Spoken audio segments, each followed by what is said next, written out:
Ini adalah sebuah kisah dari seorang mantan pekerja seks komersial yang menjadi mualaf setelah dia menikah.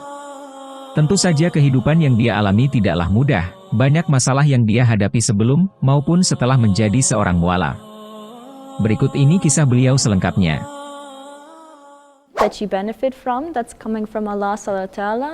Everything else that's crap is coming from me. So forgive me. I took my Shahada officially on my wedding day, and I remember the experience. I had been introduced to Islam for many years, and it was such an emotional experience. It was, subhanallah, I was surrounded by family, I was surrounded by friends. I just really connected. And then reality set in. And I realized to grow closer to Allah Subhanahu wa Ta'ala, I needed to address my former sense of self. I really needed to address my former life. Because you see, I'm a former prostitute. Since I was 11 years old, I've been struggling with eating disorders. I've been struggling with depression. I've been struggling with the concept of love. And today I stand in front of you as a survivor, almost. Because my path to Islam was lonely, but my path after was lonelier, because I was alone. And I couldn't connect to my former friends, my former lifestyle, but I couldn't connect to my new ones either, because I was ashamed of where I came from, and I was ashamed with the way that I lived my life before. And I didn't want to be shunned from this community. So years later, I decided to write my revert story. And I wanted to be anonymous because I was afraid to be judged.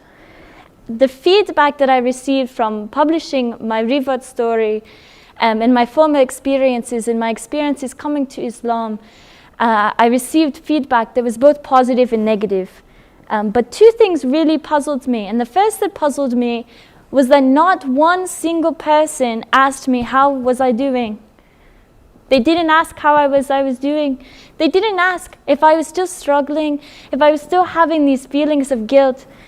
And then the second thing that puzzled me was I started to receive these emails. And I received one email and another email, and followed by many more other emails by Muslim women, young Muslim women who were born into Islam, who were converts to Islam, who had these same problems that I was struggling with, these feelings of loneliness and isolation.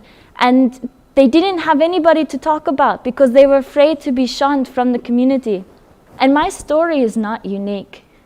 My story is the story that's felt by millions of other Muslim women who struggle with depression, who struggle with love, who struggle with eating disorders and self-harm and substance abuse. And they're born Muslim, and they're Muslim converts, and they're people that have not come to Islam because they're fearful of being alone. We are able to grow when we reflect. We are able to grow when we are able to see this transformation, to be documenting where we came from to where we want to go. And only through this way can we truly grow. Demikianlah kisah dari seorang mantan pekerja seks komersial. Semoga kita mendapatkan hikmah dan manfaat dari kisah beliau. Sampai jumpa di kisah-kisah inspiratif lainnya. Assalamualaikum warahmatullahi wabarakatuh.